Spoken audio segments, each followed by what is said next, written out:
आपला आवाज कोकण 24 तास। महाराष्ट्र शासनाने कोकणातील आंबा बागायतदारांना मदत करण्याऐवजी त्यांना वाऱ्यावर सोडले असल्याचा आरोप स्वाभिमान पक्षाचे नेते राजू शेट्टी यांनी केलाय।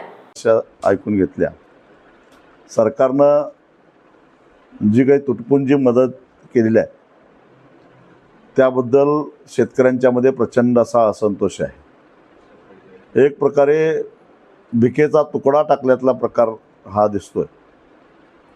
वास्तविक पाहता आंबा बागायतदारांनी गेल्या 2 महिन्यापासून आंदोलन करून कलमाला 5,000 रुपये किंवा हेक्टरी 5 लाख रुपये मागणी केली होती। काजूसाठी हेक्टरी 3 लाख रुपयाची मागणी केली होती आणि ही अवास्तव नाही। शेतकरी थकीत आहे, कर्जबाजारी झालेला आहे, औषध दुकानदारांच्या उधाऱ्या भागवायच्या राहिलेल्या आहेत, त्याचबरोबर व्यापाऱ्यांच्याकडून उचल घेतलं आहे त्याला व्याज चालू आहे। आंबा व्यापारी हे बेकायदेशीररित्या, कारण सावकारी करण्याचा त्यांचा धंदा नाही आहे, त्यांचं लायसन आहे ते आंबा खरेदी करणं आणि विकणं यासाठी, परंतु तरीसुद्धा अनेक व्यापारी आंबा बागायतदारांना ॲडव्हान्स देतात आणि त्याच्याकडं 10 ते 12% व्याजाची वसुली करतात। हे थांबवलं पाहिजे, नाहीतर त्यांच्यावर आम्ही खाजगी सावकारीचे गुन्हे दाखल केल्याशिवाय सोडणार नाही। अनेक औषध कंपन्यांनी, औषध दुकानदारांनी बोगस बंदी असलेली निकृष्ट दर्जाचे औषधं दिलेले आहेत आणि त्यामुळे शेतकऱ्याचं मोठ्या प्रमाणामध्ये नुकसान झालेलं आहे। त्यांच्यावर गुन्हे दाखल झाले पाहिजेत। त्यांचे सॅम्पल्स आमच्याकडे आहेत, जिल्हा कृषी अधीक्षकांनी ते सॅम्पल्स घेऊन त्याच्यावर रीतसर लॅबोरेटरीला पाठवून त्याच्या तपासण्या केल्या पाहिजेत आणि त्यांच्यावर गुन्हा दाखल केला पाहिजे। अशा संदर्भातही आज आमची चर्चा झाली आणि सगळ्यात महत्त्वाची गोष्ट म्हणजे या सगळ्या शेतकऱ्यांच्या असहाय्य स्थितीचा गैरफायदा घेऊन आंबा व्यापाऱ्यांनी आंब्याचे भाव पाडलेले आहेत। वास्तविक पाहता विद्यापीठच सांगतं की 10% सुद्धा उत्पादन नाही। माजी आमदार बाळ माने, आंबा बागायतदार बाबा साळवी यांनी रत्नागिरी येथील प्रमुख आंबा बागायतदारांची एक विशेष बैठक रत्नागिरी येथील शासकीय विश्रामगृह येथे राजू शेट्टी यांच्या प्रमुख उपस्थितीत बोलावली होती। त्यामध्ये बोलताना स्वाभिमान संघटनेचे नेते राजू शेट्टी यांनी अनेक जण बंदी असलेली औषधे आंबा बागायतदारांना जास्त दराने विकत आहेत, तसंच कर्नाटक आणि गुजरातच्या आंबा मार्केटमध्ये विकले जात आहेत असा आरोपही राजू शेट्टी यांनी केला आणि तुटपुंजा सरकारी मदतीवर पण टीका केली आहे।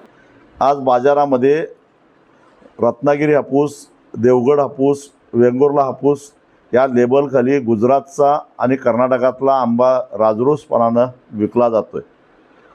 पेटीमध्ये 1-2 आंबे रत्नागिरीचे घालायचे आणि बाकीचे इतर आंबे घालायचे आणि ग्राहकांची फसवणूक करायची, असा उद्योग हे व्यापारी करतायत। शिवाय खरं तर बाजारपेठ हे कोणाच्या इशाऱ्यावर चालत नाही, तर मागणी पुरवठ्याच्या सूत्रावर चालत असते। यावर्षी पुरवठाच इतका कमी आहे, आंब्याला अतिशय चांगला दर मिळाला पाहिजे होता, परंतु व्यापाऱ्यांनी संगनमतानं हा आंब्याचा भाव पाडलेला आहे। म्हणून 2 एप्रिलला वाशी मार्केटमध्ये तिथल्या सचिवांना आम्ही सांगितलेलं आहे की आम्ही काही आंबा बागायतदारांना घेऊन येतो आहे। त्या ठिकाणी आंबा व्यापाऱ्यांच्याबरोबर आमची एक संयुक्त बैठक घेऊन त्या ठिकाणी आम्ही त्यांना इशारा देणार आहोत, हे भाव पाडण्याचे धंदे बंद करा, अन्यथा तुम्हाला धंदा करणं मुश्किल होईल। हा इशारा आम्ही आंबा व्यापाऱ्यांना सुद्धा देणार आहोत। सरकारनं जरी तुटपुंजी मदत जाहीर केलेली असली तरी आमचा लढा संपलेला नाही।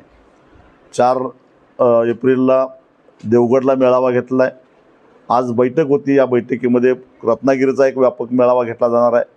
त्यानंतर रायगडमध्ये बागायतदारांचा एक मेळावा घेणार आहे, पालघरमध्ये घेणार आहे, ठाण्यामध्ये घेणार आहे आणि हे सगळे मेळावे झाल्यानंतर एक दिवस निर्णायक धडक ही मुंबईला द्यायची आहे सगळ्या आंबा आणि काजू बागायतदारांना घेऊन, आणि तो लढा मात्र निर्णायक असेल।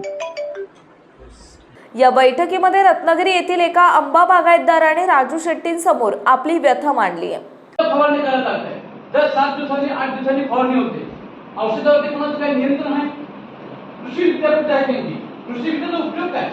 का नाही तुम्ही आम्हाला इथे लॅब पाहिजे म्हणून सुद्धा आम्ही बऱ्याच वेळा मागणी केलेली आहे, आम्हाला इथे लोकल लॅब द्या। आमची औषधे जी दिली जात आहेत त्या औषधावरती कोणीतरी नियंत्रण पाहिजे। 5-5 दिवसांनी 7-7 दिवसांनी औषध परत मारायला लागते म्हणजे काय? आज अनेक शेतकऱ्यांची 5-5, 10-10, 20-20, 25-25 लाखाची औषध त्या ठिकाणी मागली जात आहे. ह्याच्यापेक्षा मला वाटतं काही शेतकरी मोठे असते की ते कोटीमध्ये त्यांची औषधच आहे. आणि औषधामध्ये साहेब अशी परिस्थिती आहे की तुम्ही आता पेटतील तर म्हणतो 50% कमी करतो आणि नंतर ते तर म्हणतो MRP मध्ये घ्या. काय करायचं आम्ही? आणि एवढं करून त्या औषधं म्हणजे काय पाणी देतात की काय देतात तेही समजत नाही. आम्ही आपल्या मार्के औषधं. तर साहेब ह्या सगळ्या गोष्टींचा विचार व्हावा. 2015 पासून जवळजवळ शेतकरी अडचणीत आहे आणि हे अडचण म्हणजे केवळ शेतकऱ्यांनी सगळा पैसा बागेमध्ये खर्च करून तो बिचारा अडचण झालेला आहे. आज त्याचा प्रपंच सगळा अडचणीमध्ये आहे. समुंदर की गोद में पला है तू, अंगड़ाई लेते ही लहरें शुरू। आज यौवन की मस्ती छोड़, ले चलता हूं तुझे एक नए मोड़। आजा तुझे माँ पुकारे अब, छेड़ देते हैं बीच से कुछ शरारत हंसी। गले लगा ले उसे ए फकीर, इंतजार कर रहा है तेरा तो, चल दे देते हैं उसे फसल की खूबसूरती तो। आजा तुझे माँ पुकारे अब, उन्हें भी देनी है एक नई पहचान। आजा तुझे माँ पुकारे अब। फिनोलेक्स पाइप्स पहुंचाए पानी को अपनी माँ के पास। महाराष्ट्रातील तसेच कोकणातील महत्त्वाच्या बातम्या पाहण्यासाठी कोकण 24 तास न्यूज चॅनलला यूट्यूबवर सबस्क्राईब करा आणि बेल आयकॉन प्रेस करा.